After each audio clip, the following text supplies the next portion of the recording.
Are you tired of memorizing combos? Do you have too many friends and need a good way to get rid of them? Or ever had an opponent try and do anything and wanted to just say, no? Well, then I have the deck for you. Welcome, guys, to my in-depth guide on everything to do with Subterror cards. In this video, I'm going to be going super in-depth into all the cards necessary to have a competent Guru strategy, all interactions that you need to be aware of, how the cards work together, and how to create an effective strategy in order to win the game. First, I just want to say, this is not a skill-intensive deck. It's a lot of setting stuff face down, flipping them face up, and then flipping them back face down. That's really it. But there are a lot of things that you do need to know about how these cards interact with each other to make it to where you can play this deck at the most optimal skill level. So, for this video, we're going to be going over every relevant Guru card effect, how they work with each other, and what things you need to know before you start playing the deck. To start us off, let's talk about the main monster that's involved in this deck, Subterror Guru.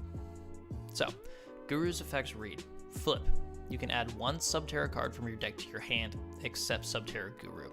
You can target one other face-up monster on the field, : change that monster, also this card, to face-down defense position. This is a quick effect if you control another Subterror card. You can only use each effect of Subterror Guru hard once per turn.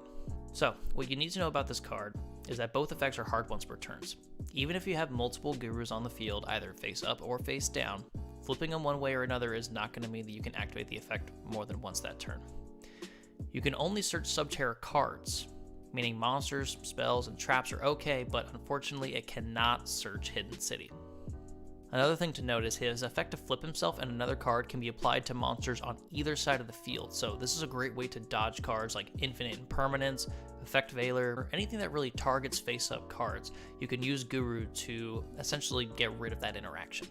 Now, granted, you can only use that if you have another Subterror card up on the field, but with Guru, if you do have multiple face-up on the field, that can meet its requirements to have another Subterror card face-up. It doesn't have to be a Subterror card other than Guru.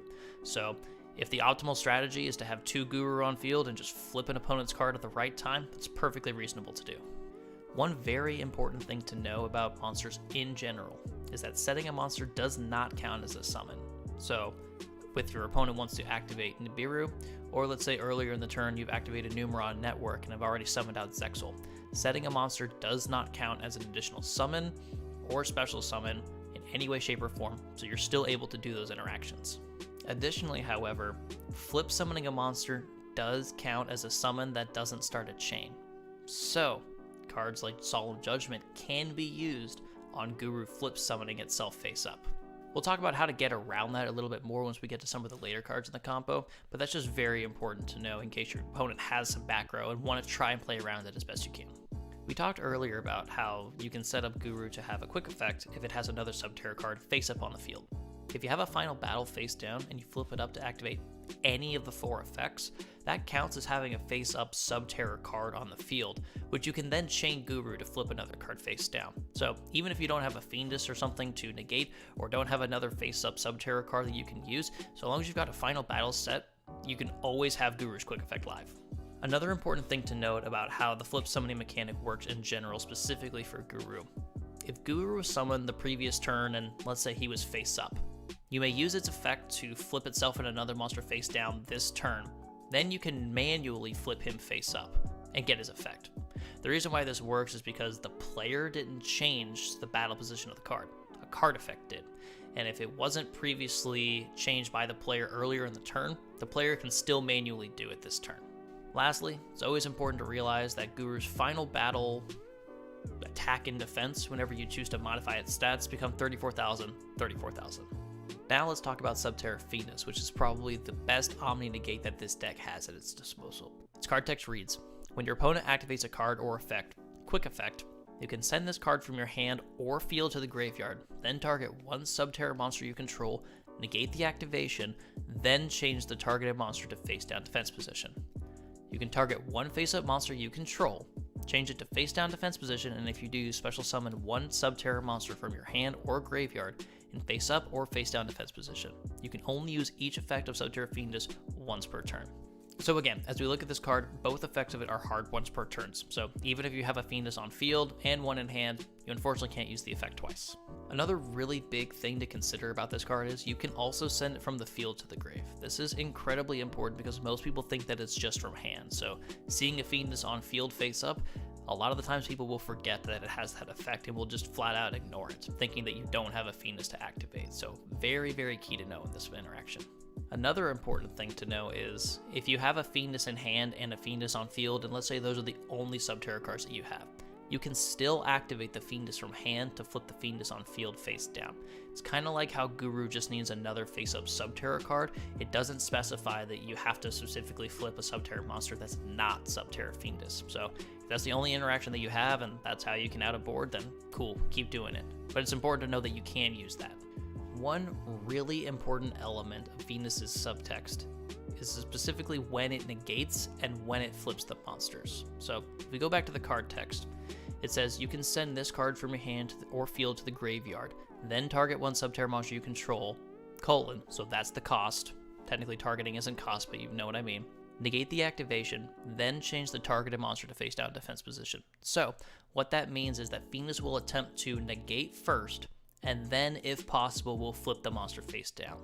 What that means is that if later in the chain, as it's resolving, or I guess technically earlier in the chain, however you want to word it, if the monster is flipped face down before Fiendess's effect on chain will resolve, it will still attempt to negate the activated effect, even if it can't flip the monster face down.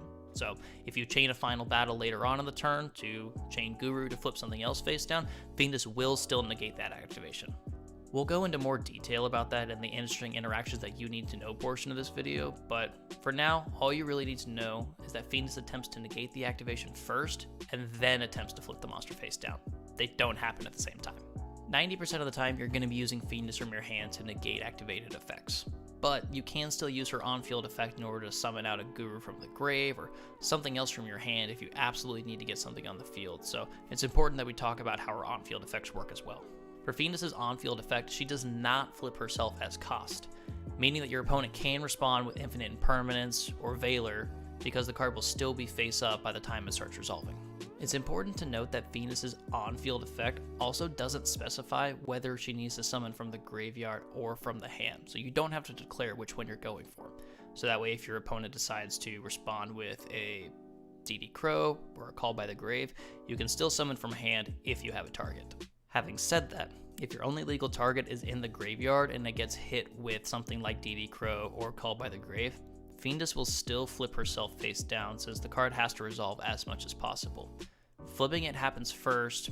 The card text says, and if you do, then you can special summon. Because you were able to flip it face down, it will attempt to special, but since there's nothing there to summon, it just resolves with that effect. So all you've done at that point is just flip your Fiendess face down. But again, if you have a legal target in your hand, you can still activate that as well, since there is no targeting in the graveyard for cost. Lastly, in a very, very niche situation if you absolutely need to deal damage, her final battle attack and defense modifiers become 1300, 1300. Alright, now let's move on to Subterror Archer. Its card text reads, at the start of the damage step, if this card attacks an opponent's face-down defense position monster, and you control another Subterror monster, you can shuffle that opponent's monster into the deck. If this card on the field is destroyed by battle or card effect and sent to the graveyard, you can special summon one Subterror monster from your deck in face up or face down defense position. You can only use each effect of Subterror Nemesis Archer once per turn. So a lot of Archer's effects are going to activate in the damage step. So if you're unfamiliar with how the damage step works, I highly recommend you look up the damage step flowchart that can be found in either the Judge's Lounge, or if you're a registered judge, in the Adjudication Conflagration Facebook page, or anywhere else that somebody has that flowchart for you, because it's very, very important to know what you can and cannot do inside of the damage step. Again, like the rest of the Subterror card effects that we've covered so far, every effect is a hard once per turn, so even if you have multiple archers on the field and you attack multiple face-down defense position monsters, you will only be able to shuffle one card in the first time that you attack, should you choose to activate that effect, of course. So unfortunately, you can't Book of Moon your opponent's entire board and then choose to shuffle them all back. One other thing to note, unlike Subterror Guru, Archer specifically needs another Subterror monster face up on the field. So if all you have is an Archer on field and you flip Final Battle, you're just going to be crashing into a defense position monster. You're not going to be able to shuffle it back. However, if you have 2 face-up Subterror archers, you can then use the effect at the start of the damage step to shuffle a card back, because, like the rest of the Subterror cards, it doesn't specify a Subterror monster other than X monster. If you've got 2 of the same copies, you can still activate the effect. Again, take a look at what happens in the damage step, because her next effect is really important.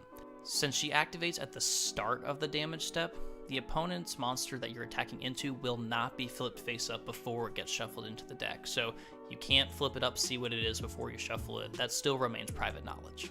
Also, because you've entered the damage step, there isn't going to be a redeclare or a replay, since as soon as you enter the damage step, that can't occur. So just because you've already shuffled a monster doesn't mean, well, I get to attack with Archer again. That's not how it works. Her effect to special summon from the deck, assuming that she's destroyed by card effect, also activates in the damage step. So, if your monster gets destroyed by an opponent's monster and you activate her effect, your opponent cannot chain something like Ash Blossom or Call by the Grave, since only cards that specifically activate in the damage step or modify stats of a monster can be activated in the damage step. So don't let your opponent try and cheat you by saying, well, I'm just going to Call by the Grave that, or I'm just going to Ash that. Again, that's not how the damage step works. However, if she is destroyed by card effect, then of course your opponent can chain Call by the Grave or Ash Blossom. You just need to be aware of when exactly her effect is activating. And finally, as I've said about all the other Subterror monsters at this point, its final battle attack and defense becomes 3,000, 3,000. Alright, now let's get into everybody's favorite brick, Subterror Behemoth Umastrix. So starting off, this card sucks, don't play it. No, I'm being serious, it's an absolute brick. It's very much a win more card, and yes, while it is nice in niche situations, if you hard draw this and you don't hard draw another Subterror monster, your fiendesses are dead because you're not going to be able to summon it. Having said that, if you do choose to play this in your deck, don't play it in Numerons. Here's what the effects read. Flip. You can target one monster your opponent controls, banish it. You can only use this effect of Subterror Behemoth Umastrix once per turn. When a monster you control is flipped face down, if you control no face-up monsters, you can special summon this card from your hand in defense position. Once per turn, you can change this card to face down defense position.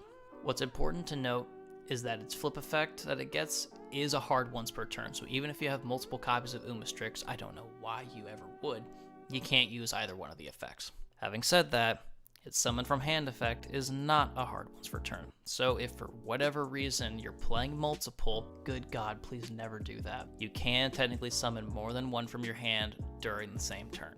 A really big thing to note about this card is that it's a when effect, so it pretty much misses timing on everything.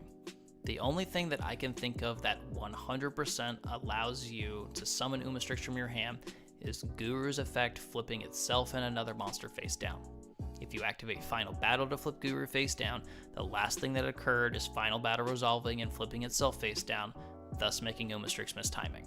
Again, very situational card. In my opinion, it's a win more card, but it is important that you know these interactions if you choose to play this in a pure Guru build.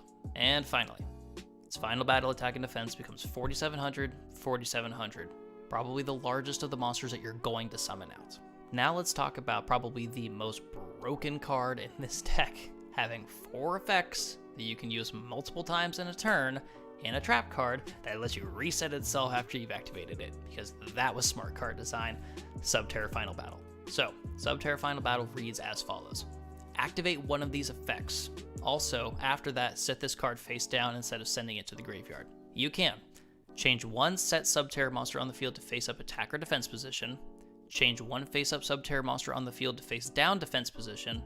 Attack and defense of one Subterror monster on the field becomes equal to its combined original attack and defense until the end of this turn. This turn, activated effects of Subterror cards cannot be negated. So, that is a lot to unpack in one card. Again, having 4 effects that you can activate multiple times, since none of them are hard ones per turns, leads to a lot of crazy interactions throughout the game. One important thing to note, that just because it says set itself instead of sending it to the grave, doesn't mean you can use the same copy of the card multiple times in a turn. By game design, if a trap card is set on any given turn, it can't be activated that same turn. Having said that, if you have multiple final battles on the field, you can use each copy of the card once per turn. And you could even use the same effect multiple times. So let's say you're attacking with Guru and you're attacking with Archer, you can use one final battle to make Guru 3,400, and then use another final battle to make Archer 3,000. One other very, very big thing to note is that none of Final Battle's effects target any of your Subterror monsters. They can be applied only to Subterror monsters, but they don't specifically target. So if you have 2 Guru face up on the field and your opponent somehow gets rid of one, you say, that's cool, I'm gonna use it on the other one, and now it's 3,400. We've talked about the damage step a lot in this video, but you can activate Final Battle in the damage step, but you can only activate the effect to modify attack and defense. You can't activate any of the others. Another really important thing to know about Final Battle is whenever you use the effect to modify the attack and defense of one face-up Subterror monster, it will continue to be that attack until the end of the turn, barring no other effects activated. So let's say, for example, that your opponent has a Sky Striker A Shizuku on the field with 5 spell and traps in the grave. You summon out Subterror Guru and then chain Final Battle to make its attack 34-34. Guru will still remain at 34-34 even though Shizuku is applying its effect. Now, later on in the turn, if there's another card effect that modifies the stats of the monster, then it will, be changed. But Subterror Final Battle being the last thing to activate, it will still remain that attack and defense unless something else modifies it later. One other thing that I have to point out, because I know somebody is going to try it. If you have multiple Final Battles on the field and you activate one to make it 3,400 on a Guru, for example, you can't chain another Final Battle to boost it to 64-64. The card text reads that it makes the attack and defense equal to the combined attack of the original attack and defense. So no crazy modifications to try and swing for 9,000 with Guru. It's just not how it works. This card does say activate one of the effects, so whenever you flip it face up, you do have to declare which effect you're going to be using. It's not like Ballard Drock where it says apply at the end. You do have to let your opponent know which effect you're attempting to use. Lastly, Final Battle's last effect says that the activated effects of Subterror cards cannot be negated. This does not stop cards like Called by the Grave on Fiendess, for example, because Called by the Grave doesn't negate the activated effects, it negates that monster's effects. The wording is a little different, but just know that if your opponent chooses to Call by the Grave your Fiendess, do not activate Subterror Final Battle, because you're just going to be revealing information at that point that's worthless. Alright, so we need to talk about Subterror Cave Clash. Its card effect reads as follows. All Subterror monsters you control gain 500 attack and defense for each set monster on the field. Once per turn, when a Subterror monster you control inflicts battle damage to your opponent, you can target one Subterror card in your graveyard except Subterror Cave Clash added to your hand. 1. It's important to know that its attack gain effects do stack, so if you're playing multiple Cave Clashes, you shouldn't. You should really only be playing one. They technically do stack on top of each other, so your monsters would be gaining 1,000 if you had 2 copies, 1,500 if you had 3 copies. Another thing to note is the add a Subterror card from your grave to hand effect activates in the damage step, so again, your opponent can't chain DD Crow or Call by the Grave to whatever you choose to add from grave to hand. Another thing you need to know about the stat modification effect is, let's say that you have a Guru on field and your opponent has a defense position monster. Technically, Guru's attack will be 2,100. When Guru attacks into the monster is flipped face up. As soon as it flips face up, Guru loses that additional 500 attack, reducing it back down to 1,600. Now, you can chain Final Battle if you're not strong enough to get over it, but as soon as that monster is flipped face up, it loses the attack and defense game. One last thing I need to note, it should be fairly obvious, but if for whatever reason Cave Clash is destroyed during the damage step when you choose to activate its effect, it will resolve without effect just because continuous spells need to remain on field in order to resolve. It should be fairly obvious, but I have to say it. Lastly, and this is important to know if you open up really poorly, Cave Clash does meet the requirements for Subterror Guru to make itself a quick effect. So if you open really bad and all you can do is summon out Guru and activate Cave Clash, you can at least flip an opponent's monster at an opportune time. And finally, we get to probably the best card in the deck in terms of getting your engine started, Hidden City. It's important to note this is technically the only non-Subterror card that is played in the deck in terms of interacting with the rest of your Subterror engine. So again, Guru can't search this card, but it can search pretty much everything. Its card effect read as follows. When this card is activated, you can add one Subterror monster from your deck to your hand. Once per turn, you can change one face-down defense position Subterror monster you control to face-up attack or defense position. Once per turn, when an opponent's monster declares an attack, you can change one face-down defense position Subterror monster you control to face-up attack or defense position, then you can negate the attack. You can only activate one the Hidden City per turn. So with Ogre being as popular as it is in the current metagame, It's important to know when that can be activated against Hidden City and when it can't. This effect to search from your deck to your hand cannot be ogred because it activates when you activate the card. So if your opponent tries to Ghost Ogre you at that point, they're wrong, that's an illegal activation. It still can be asked or anything else to stop searching, but Ghost Ogre cannot be used at that point. Ghost Ogre can be used if you choose to activate the effect to flip a monster face up. Ghost Ogre can also be used if you choose to use the effect when your opponent attacks into one of your face down monsters, since it is an activated effect. Another thing to note is, unlike a lot of cards that are printed nowadays, Hidden City says you can only activate Hidden City once per turn. So if you open up multiple, you activate it, and let's say your opponent chooses to negate the activation with like a Borreload Savage Dragon, for example, you can still activate another copy and still get the search. And lastly, like all field spells, it maintains the same rulings as having to remain face up on the field to resolve, much like continuous spells and traps. So if it's somehow removed before it can resolve, then it won't be able to search, flip, or stop the attack. So that's all the card effects for all the Subterror cards that we just covered. Right now I'm going to go over some really niche interactions that you need to know about, especially in today's metagame, to make sure that you're playing optimally and you don't misplay. So, as I explained before, flip summoning a monster counts as a summon that doesn't start a chain and therefore can be judgmented. So if your opponent has back row, you need to try to play around that as much as possible. It's almost always safer to use Hidden City's effect to flip Guru face up instead, because let's say that they stop that with a Cosmic Cyclone, a Twin Twisters, an MST, or anything like that. They've used resources to get rid of Hidden City, but you can still manually flip summon Guru at that point. It's infinitely safer. Your opponent has to use more cards in order to out that interaction, and you can still continue to plus from there. Another thing to note is, again, like we mentioned earlier, if you've got a final battle set and a Guru face up, and let's say I don't have a fiendess or anything in my hand, my opponent summons a monster and attempts to go to battle phase. What I can do is I can activate final battle, declare whatever effect I want. Usually I do prevent effect negations as a just in case for whenever stuff gets flipped later on in the turn.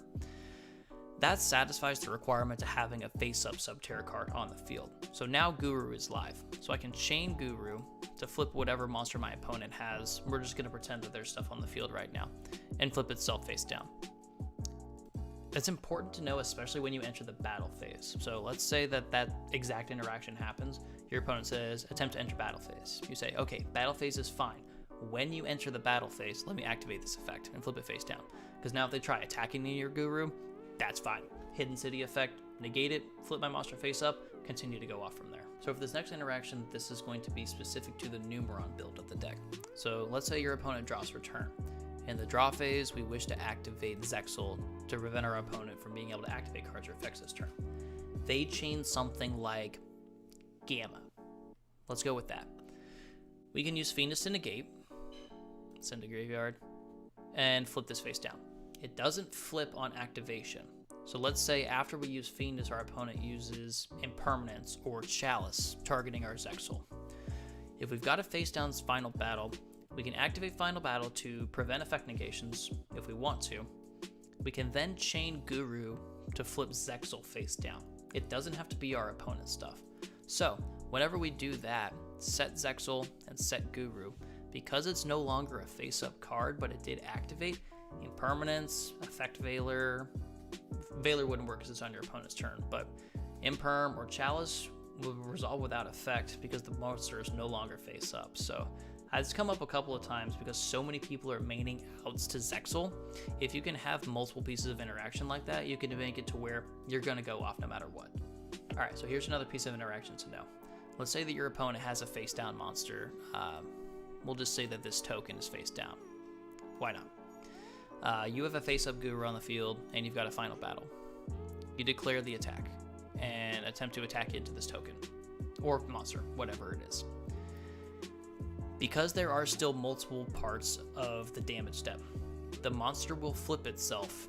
From there, you can decide whether or not to use final battle or not. Let's say it's a real beefy monster that has 2,000 defense and you can't get over it. You can chain final battle. Or if you want to just be able to swing over it and not activate it, that's perfectly fine as well. The only thing that you can't do is if you see that the monster is really beefy, chain final battle to attempt to flip Guru face down. You can only activate Final Battle in the damage step if you're specifically using the attack modification effect. And lastly, this effect again applies to the Numeron build of the deck, but it's very important to know from a summoning mechanic standpoint what you can and can't do. So with this hand, let's say I activate Numeron Network. I activate its effect, and I send Calling to the graveyard. Let's say my opponent has no hand traps and everything resolves properly. So I'm going to summon out 1, I'm going to summon out 2, I'm going to summon out 4. I'm then going to overlay these and make a Zexal. So that should be my last normal summon or normal summon or special summon for the turn, right? Because Calling says after you use this effect, you can only normal or special summon once for the rest of the turn, which would normally be the Zexal. From there, I can activate Hidden City and search. And let's go ahead and grab Guru. I can still set this card. That doesn't count as a summon. Setting a monster does not count as a summon, nor does Hidden City's effect to flip something face up. It just says to flip that monster. It does not specify flip summon that monster. So I can still use Hidden City's effect, flip Guru, use its effect to search, and now we've got the same thing that we had last turn, where don't mean to special summon, I mean to add to hand. Let's go back in and grab it because it didn't want to resolve for whatever reason. And now we've got the same thing that we had last turn, where we've got a face down Final Battle, Fiendess in hand to negate anything, Zexal on the field, and we'll be good to go. Again, you also can't be Nibiru during this. So even though there are 1, 2, 3, 4, technically 5 monsters that have been on the field this turn, you only summon 4 of them, so they can't activate Nibiru on you. The last thing I'm going to say is one quick tactic for going second. So let's say your opponent has an established board. What you can do is activate Hidden City and use its effect to search, again assuming it doesn't get negated, and add Guru to hand. What I like to do in this instance is normal summon Guru instead of setting it, because now you can use its effect to flip something face down where applicable. If they only have link monsters, obviously you can't do this, but at this point they're basically forced to use a piece of interaction. Otherwise something is going to get flipped face down. If they don't and you allow it to set itself, that's fine. Now you can use Hidden City to flip it face up and go off from there. So it's a great way to be able to basically force a piece of negation if your opponent has it, and then continue to go off from there. But guys, this has been the in-depth guide for everything that you could know about Guru, how all the card effects work, and some really niche interactions that you need to know about as well. I'm sure I missed something, so please leave down in the comments if there was anything that I missed, because I always love being able to update this and give you guys more information to hear about. We do stream on Twitch as well, this deck and many other ones, so come check it out at MATTT_6 on Twitch. You can find the link in the description down below. But yeah, guys, if you have any questions about Guru or anything else Yu-Gi-Oh related, feel free to leave it down in the comments. Again, I'm always happy to help. This has been my in-depth guide, and we'll see you in the next one.